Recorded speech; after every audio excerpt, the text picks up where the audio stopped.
పార్థివీపతి సాటిలేని ఘనుడేనా నీరజాక్షి అలిగే వేళ నుడి విల్లు ముడి వంచగలడా సడే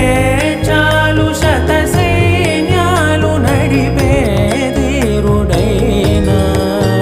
వసుధావాణి మిథిలావేణి మది వెనుక పలుకు పలుకులే